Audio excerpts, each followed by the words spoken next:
Bonjour. Hello. Hola. Marhaba bikoum. Sur le fil, Le podcast d'actu de l'AFP. des nouvelles choisies pour vous sur notre fil info. Savez-vous ce qu'est le mouvement des tradwives ? Ces épouses traditionnelles, en français, une communauté de femmes qui défendent un retour à leur supposé rôle naturel. La maison, les enfants, la cuisine. How to become a traditional wife. Comment devenir une épouse traditionnelle ? Premièrement, en adoptant les rôles ultra-traditionnels des hommes et des femmes dans votre mariage. L'homme est le pourvoyeur, il sort de la maison et il travaille. La femme est la maîtresse de la maison, elle s'occupe du foyer, elle prend soin d'elle-même, elle fait la cuisine et le ménage. Et à l'occasion de la Journée internationale des droits des femmes le 8 mars, je veux vous parler de cette tendance qui se développe dans la vraie vie et sur les réseaux sociaux, notamment aux États-Unis, au Royaume-Uni et en France.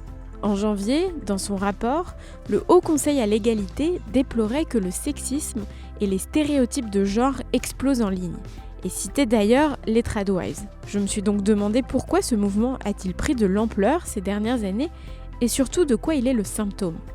Pour en parler, j'ai interrogé Alice Capel, l'autrice de Collapse Feminism, un ouvrage qui analyse les discours et mouvements antiféministes et conservateurs qui émergent sur Internet. Sur le fil. Tradwife, ça a commencé comme un hashtag, souvent comme la majorité des cultures ou sous-cultures sur Internet. Alice Capel a une formation en langue et civilisation anglo-saxonne et elle est vidéaste sur YouTube où elle crée ce que l'on pourrait appeler des vidéos-essais dans lesquels elle analyse les cultures Internet.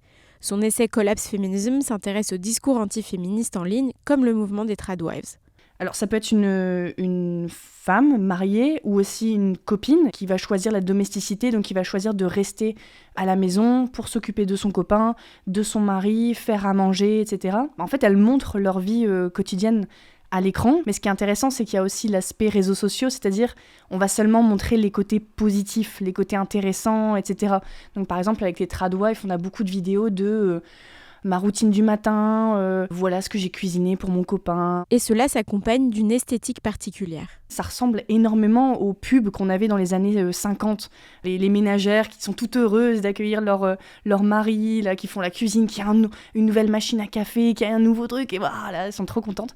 Et on va enjoliver en fait une réalité qui est beaucoup plus complexe pour avoir cette espèce de figure de la femme au foyer qui est heureuse, qui est épanouie, qui est belle, qui est toujours bien apprêtée. Et elle fait le lien avec d'autres esthétiques, d'autres cultures internet qui sont assez populaires, dont une en particulier qui s'appelle cottagecore. Voilà, c'est la vie à la campagne, ce côté retour à la nature, retour aux sources, qui justement après amène aussi des valeurs un peu plus traditionnelles. Après, c'est aussi la façon de s'habiller, c'est une façon de s'habiller qui est vintage, on va dire, avec les belles robes taillées, serrées au niveau de la taille, etc. Alice Capel souligne cependant un paradoxe entre ce que ces femmes promeuvent et leur réalité économique. On a l'impression que c'est des femmes au foyer, mais en fait, elles font le même travail que moi en tant que youtubeuse. En fait, c'est des créatrices de contenu.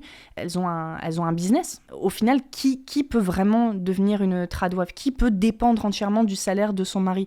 Pas tant de personnes que ça, en fait. Ça reste un mode de vie qui est privilégié et qui devient de plus en plus privilégié. Dans son rapport de janvier, le Haut Conseil à l'égalité expliquait que plus le féminisme s'exprime dans le débat public, plus la résistance augmente.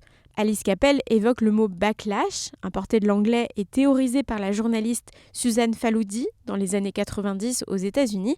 Il désigne le retour de bâton permanent qui pèse sur les droits des minorités ou sur les droits des femmes après chaque avancée. Et pour Alice Capel, le terme backlash est intéressant pour expliquer l'attractivité en ligne des tradwives.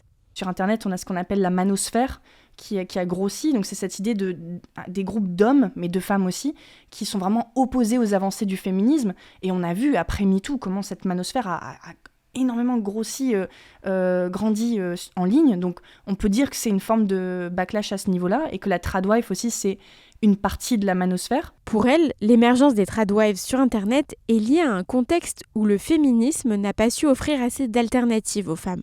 C'est vraiment un échec du féminisme, mais dans le sens où en fait on a tellement mis en avant un féminisme qui était porté sur l'individu, sur l'empowerment comme on dit, donc c'est-à-dire que moi en tant que femme je vais gagner du pouvoir dans la société, ce qu'on appelle le girl boss feminism. Et en fait le problème c'est que Il y a de plus en plus de femmes, et surtout les jeunes femmes, les Gen Z et les millennials, comme on dit, qui se retrouvent à travailler, à mener une vie dans un système économique qui, des fois, est dur, qui ne sont pas forcément heureuses au travail, qui ont l'impression de ne pas avoir le temps d'avoir des activités, de ne pas avoir le temps de voir ses amis, de ne pas pouvoir payer pour faire des activités, etc. Donc du coup, il y a cette espèce de... en fait, est-ce qu'on m'a pas vendu un mensonge, en fait ? On m'a dit que le travail, ça allait me libérer et tout ça, mais en fait, est-ce que je me sens vraiment libérée ? Pas vraiment. On n'a pas réussi à créer une alternative en dehors de cette vision binaire de une femme, elle doit trouver du sens au travail ou à travers la maternité, en fait. Donc effectivement, si on n'est pas content au travail, il y a les tradwives qui sont là pour dire revenez vers la maternité, revenez vers la domesticité. Regardez, moi j'ai le temps de faire à manger, moi j'ai le temps de consacrer du temps à mes hobbies. Pourtant, le féminisme n'est-il pas une question de choix ? Quand on me demande quel est le secret d'un mariage heureux, comment faites-vous ? Voici ma réponse. J'ai renoncé au féminisme. Et oui, le féminisme détruit les couples. Et dans ce cadre-là, si ces femmes sont heureuses comme telles, y a-t-il lieu de s'inquiéter, comme le fait le Haut Conseil à l'égalité ? Ce qui est présenté à l'écran n'est pas forcément la réalité. On va montrer l'aspect positif. On a vraiment un retour à un mode de vie qui, où la femme est vraiment dépendante de son mari financièrement, qui a des fois des femmes qui arrêtent leurs études, ou comme je disais tout à l'heure, des copines carrément qui adoptent ce mode de vie. Donc ça veut dire qu'il y a même pas la sécurité du mariage, on pourrait dire. Elles choisissent vraiment de vivre pour le coup authentiquement comme une femme au foyer, donc vraiment de dédier entièrement leur vie à leurs copains, etc. Du coup, qu'est-ce que ça veut dire être une tradwife au 21e siècle ? En fait, c'est être vraiment dans une situation très très isolée, quoi. Dans la maison de banlieue à la rigueur, avec le petit jardin, où on parle même plus aux voisins. Donc, qu'est-ce que c'est cette vie et quels sont les impacts que ça peut avoir ? Il y a plusieurs études, je pense à une étude en particulier, qui a montré que, effectivement, les femmes qui sont dans des lieux reclus ont plus tendance à subir les violences sexuelles, en fait, ou la violence conjugale. Quand on est isolé, on a moins de personnes à qui parler. C'est toujours penser à quel modèle on va mettre en avant pour les femmes. Et est-ce que ce modèle-là est vraiment émancipateur ? Mais des solutions existent. Alice Capel souligne des pistes de réflexion pour sortir de ces stéréotypes de genre. Le plus gros du travail, c'est vraiment de répandre en fait et de démocratiser des alternatives à cette binarité travail-maison. D'autres façons de vivre, d'autres façons de s'épanouir aussi, donc que ce soit le sport, l'art, lire des livres, aller à des conférences. Mais c'est un gros travail parce que même dans le sport, même dans l'art, il y a aussi des dynamiques des fois discriminantes pour les femmes. C'est vraiment un travail assez important à faire, mais pour moi c'est peut-être le plus important. C'est la fin de cet épisode, merci de l'avoir écouté. Je suis Berfine Topal, Sur le fil revient demain. À bientôt.